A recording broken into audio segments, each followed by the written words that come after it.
There truly is something inspiring with watching some of the worst ripoffs I've ever seen in my entire life. I'm not exactly sure what possesses the psychopaths to take something so wholesome and amazing and wonderful, such as a cartoon, and then just completely eat it, shit it out, stomp it down the shower drain, piss on it while it goes down, and then do all kinds of other crazy shit to it. This could very well end up being an absolutely hilarious video that was worth the watch, and it just as equally could be one of the worst videos that I've ever seen in my entire life.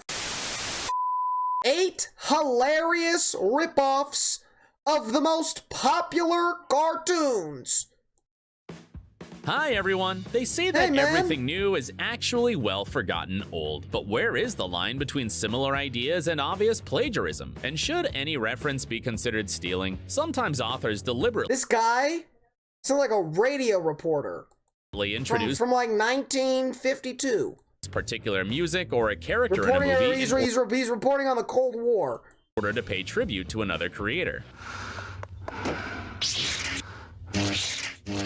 And sometimes our brain recovers familiar images stored somewhere deep in the subcortex. Either way, the creative industry knows a thing or two about stealing other people's ideas, write and that there's down. nothing we can do about it. Today, we will tell down. you about the famous examples of plagiarism in animated movies. Let's get it on!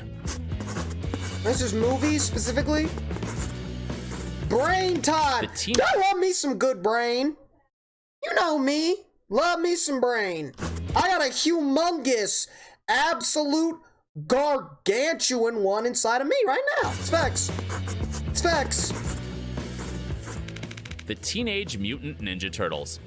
At the end of the last century, millions of kids watched the animated series about 4 mutant turtles named after famous Renaissance artists. By the way, a quick age test. If the opening song hasn't started playing in your head now, then you are most likely under 20 years old. Few people know that the history of these characters is largely connected with another famous comic book character, Daredevil. The creators of Teenage Mutant Ninja Turtles loved the style of Marvel comic book author Frank Miller. They have also incorporated many references to events and names from Daredevil into their stories. For example, Master Splinter's name was chosen as a parody of the protagonist's mentor in Daredevil, Stick. Even the Foot Clan from Teenage Mutant Ninja Turtles is a reference to the Hand organization from the Marvel comics. Can we call it plagiarism? Of course not. This is a common way to makes no sense. Put references and Easter eggs. This is a widespread practice in the world of comics and superhero films, but in some case, the authors do not hesitate to copy everything. Take, for example, this series. I've never watched the Ninja Turtles and thought, that's oddly similar to Daredevil. Like, Master Splinter and Stick have nothing in common besides being old bags that know kung fu. That's it. Street Sharks. It was released when the popularity of Ninja Turtles was at the peak. The series tells about teenagers who mutated into sharks. So this is the ripoff then. Okay. Popularity of Ninja Turtles was at the peak. Not gonna lie. The series tells about teenagers who mutated into sharks and dedicated their lives to fighting crime. A little later, in 1996, another similar series called Dino Avengers was released. Of course, there were 4 characters in each team. Scooby-Doo. And here is another iconic cartoon from the end of the last century. It was released even before the Ninja Turtles back in 1960. Dude, you don't even gotta give me ripoffs for Scooby-Doo, bro, because some of these remakes that they keep doing, bro, those are terrible as it is, bro. Like, you don't even gotta give me a ripoff. Just show me a Scooby-Doo cartoon from 2019, bro, and that's all you need. 69. There were many reasons for the staggering success. That's all you need. The series won the prestigious in 1969. There were many reasons for the Spider-Man, what's up, man? How you doing? Staggering success. The series won the prestigious Emmy Award twice. It had an exciting detective story, a generous dose of humor, and very charismatic characters. Scooby-Doo alone was so memorable. By the way, do you know the story behind this unusual nickname? You would never guess. One of the producers of the series, Fred Silverman, was on a plane listening to Frank Sinatra. At that moment, he was still thinking about the name for his new project. The authors were dismissing all the options and could not arrive at a final decision. Then Fred heard the voice of the legendary jazz man singing singing Doobie Doobie Doo. The producer loved it right away. Well, he thought that at the beginning he also heard the sound S, so the name of the legendary dog appeared by pure chance. It would be foolish to expect that no one will try to copy such a famous cartoon. Frank Sinatra is the mastermind behind Scooby-Doo. Who would have thought? In 1973, Goober and the Ghost Chasers was released, a series that looks like a carbon copy of Scooby-Doo. The Ghost Hunting Team, although with 3 members instead of 4, check. The dog helping in the investigation. What is this? What is this tomfoolery? What the fuck is this dweeb? Although with 3 members instead of 4, check. The dog helping. Why do they all look like hippies? In the investigation of mysterious cases, check. Although the breed is not a Great Dane, but an Afghan hound. Poltergeists, ghosts, and other evil spirits, check. But there are also differences between the 2 cartoons. For example, in Goober and the Ghost Chasers, real ghosts helped the team find fake ones, and the dog in the series knew how to become invisible and spoke the human language, though he did this only in order to break the 4th wall, that is, to address the viewers. Gravity Falls. In 2012, the Disney Channel aired this cartoon, which soon became a real hit. The plot of Gravity Falls follows the adventures of 2 twins in the American town of Gravity Falls, where the brother and sister are spending their holidays with the great Uncle Stan, like any teenager. Gravity Falls, dude. Pretty sure Gravity Falls only had like 2 seasons, bro. But there were 2 seasons of pure cinematic masterpiece, bro. Shout out Gravity Falls. Are bored to death, though not for long. Soon they discover that a lot of paranormal stuff is going on in the city. Several years ago, a very similar cartoon called Volley was released in the Russian Republic of Taristan. According to the creators, wow, it's the Russians. Those damn Russians always up to no good. The goal was to inspire the younger generation to learn the Tartar language, but the authors apparently got too carried away by foreign references. The first episode shows us an almost identical Gravity Falls story and characters, albeit slightly adapted to local reality. The protagonist, Volley, is very similar to Dipper. Although he does not wear a baseball cap, he spends his summer with his grandmother. Whether this is plagiarism is a moot point. In any case, the educational initiative of the authors is to be appreciated. Moreover, this is the first project of this scale for the Tasma Media Studio. Now the artists are working on improving the pilot episode and the sequel, where they promise to change the style of the characters and the script.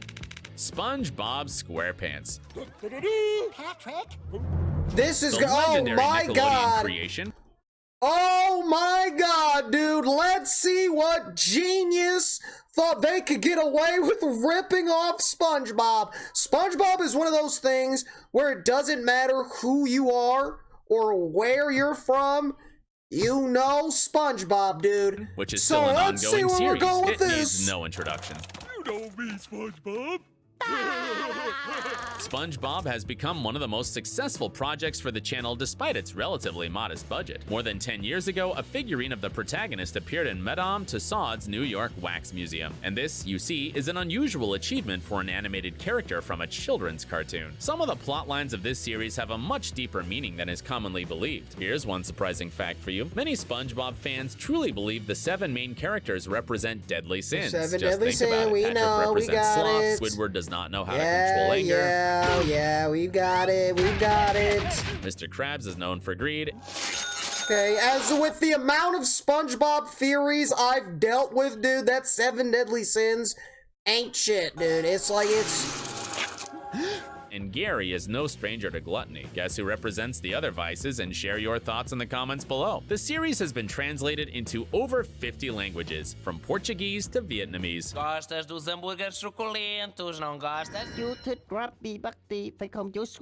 China is one of the few countries where SpongeBob has not been aired on TV. Some enthusiasts decided to fix this. China, what the hell are you doing? And created a parody of the animated series, moving the setting to an Asian country. Of course, it was not officially released, but the video got many views online. But the series, Coconut Fred's Fruit Salad Island, was made by the American studio Warner Brothers. It was aired on TV. Coconut Fred's Fruit Salad Island. Sounds like a skit from the Wiggles. What? TV, though not for long. The show had very low ratings, mostly due to being the obvious knockoff of Spongebob. The plot features an island inhabited by living fruits, and the main character is just a copy of the well-known Nickelodeon character. The only difference is his shape, not square, but round. Wow. Adventure Time. Wow.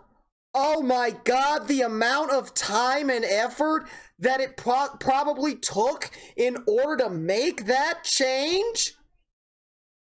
Dude, I don't know if I could have done that myself. Trying to figure out, how do I make SpongeBob any different? You make them round. I don't even think Stephen Hawking could come up with something so genius, bro. That is what I would call thinking outside the box.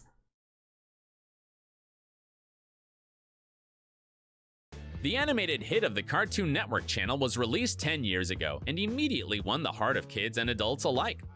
Really quiet.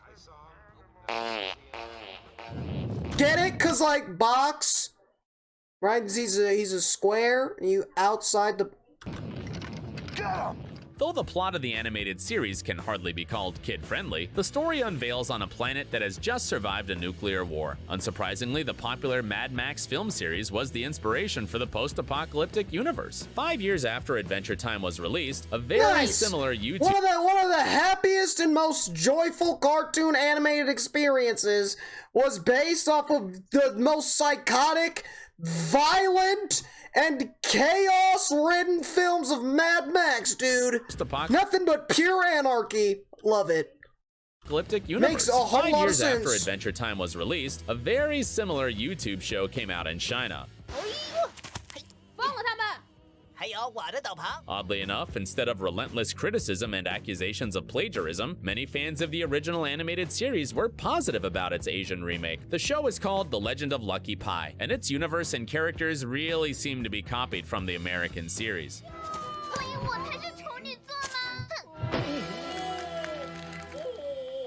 But can he beat Goku? But the amazing thing is that it is made by two enthusiastic friends without special equipment and budget, and it looks quite good, so the creators perhaps can be forgiven for being copycats. My Little Pony: Friendship is Magic. You have probably seen plastic ponies with... Dude. Dude, do y'all remember the brony epidemic? Oh my god, bro, do y'all remember the brony era, bro? There was bronies running around my middle school, dude. Legit, they were wearing, what is it? What's her name? Pinkie? Whatever the fuck her name is, Pinkie Pie, Boysenberry, I don't fucking know, dude. Strawberry shortcake, I don't know. Literally, they had shirts with My Little Pony that said brony. And they're like a cult, dude. They were doing seances in the bathroom. With huge eyes, sparkles, and colorful manes in children's toy stores, at the end of the last century, they were insanely popular. In the period from 2003 to 2010 alone, the American manufacturer Hasbro sold 100 million of these toys around the world. In 2010, the series My Little Pony: Friendship is Magic premiered on TV. It follows the adventures of a pony in a fairy tale world. Yeah, friendship and flowers and ponies and the show, which is still ongoing, has been translated into many languages and quickly gained millions of fans around the world. It's funny that the target audience was supposed to be school-age girls, but for some reason, ponies became popular among a considerable number of males, including adults. If you look at the animated series, Philly Fantasia, which premiered last year, it's almost impossible. The fucking bronies! Possible to find differences from the above-mentioned show. The only thing that stands out is, perhaps, three-dimensional animation. By the way, the series was announced in 2013. A trailer was posted on the internet, but the resemblance to My Little Pony outraged fans so much that the premiere was postponed until last year. This time, the reaction from the audience was much calmer. South Park. Immediately after its release on television, this is dangerous! Dude, I don't even know if you can copy South Park, dude. See, here's the thing about South Park, bro, right? And I'm there, right? Obviously, I've got a clear bias, right? Colorado, shout out the Box State, best state in the fucking nation, fuck you. Anyways, but the thing about South Park is the way that it's done Like, yeah, dude, like, the shit that they be saying and the stuff that they be doing is wild, bro. But it's done in a way where it's just, like, it's hilarious. Like, you can't really get mad at South Park, because South Park has made fun of every single human being to ever exist on planet Earth, dude. So, you know what I mean? It's done in a way where, yeah, it's controversial and it's dark and it's wild and crazy, bro. If you did this on Twitter, you're getting canceled. You're getting doxxed. People sending hitmen to your house. So I don't know, bro. I don't know if you can do it in the same way that the duo of South Park does it, bro. Like, it has to be done this way, or else you're just, 97, you know what I mean? Animated like, series you know what I mean? Like, you're gonna be, you're with racist. Its black humor and unprecedented ridicule of American culture. A huge fan club of the series emerged right away. By the way, did you know that a full-length film based on South Park was mentioned in the Guinness Book of Records? It's not hard to guess why. Doggy. Doggy. Now I want you to say horse. That hurt, goddammit! It features 399 obscene curses, 128 obscene gestures, and 221 acts of violence. Of course, copying the visuals of this show is not that difficult. It has never been exactly praised for animation. The authors created the first episode of South Park by hand, rearranging the cardboard characters for each frame. But a decent adaptation with the same witty script is much more difficult to create. However, there are shows similar to South Park, and not somewhere in Europe, but the Arab world. Yes, in 2000, Kuwait released the series called Block 13 with very similar characters and animations. The plot is also focused on important problems of the Middle East society, but of course, without violence and swearing. The Amazing World of Gumball. And dude, South Park style in the Arab world, dude. Oh, that'll get you. Pretty sure that'll get you executed, bro. You say the wrong thing. Animations. They be going crazy. Also focused on important problems of the Middle East society. Dude, they're serious about their shit, bro. They've got their commandments. The Amazing World of Gumball. And finally, perhaps the most obvious plagiarism we've ever seen. Since 2011, Cartoon Network has been airing an animated series about the life of a cat named Gumball Watterson and his adopted brother, Darwin the Goldfish. One of the last few true gems of Cartoon Network, bro. They go to school together and constantly find themselves in difficult situations. In short, a classic cartoon plot. It sounds toothless, but behind this seemingly simple story, there are cool jokes, some of which only an adult can understand. The animated series has received many awards from the British Film Academies, which says a lot about its quality. In China, they decided to make their own version of Gumball. In 2015, the animated series Miracle Star will make their own What is this episode, dude?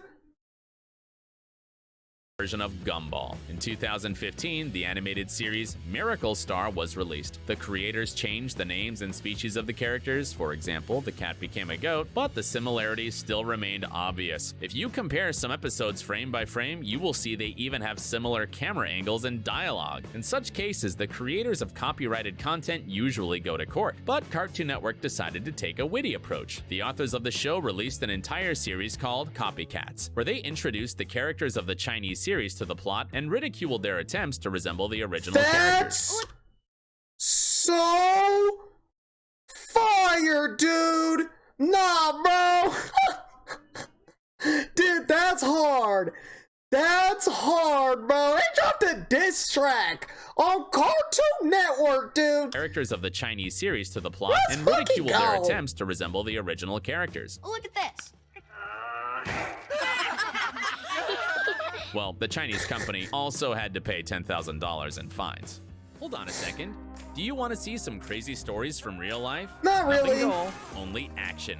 Only adventures, chases, and fights. Nice, dude. Bro, listen.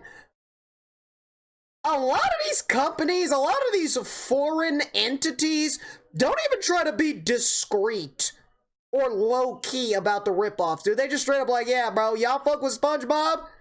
We got you some SpongeBob, bro. This is the perfect example of we got SpongeBob at home, dude, and then you get that.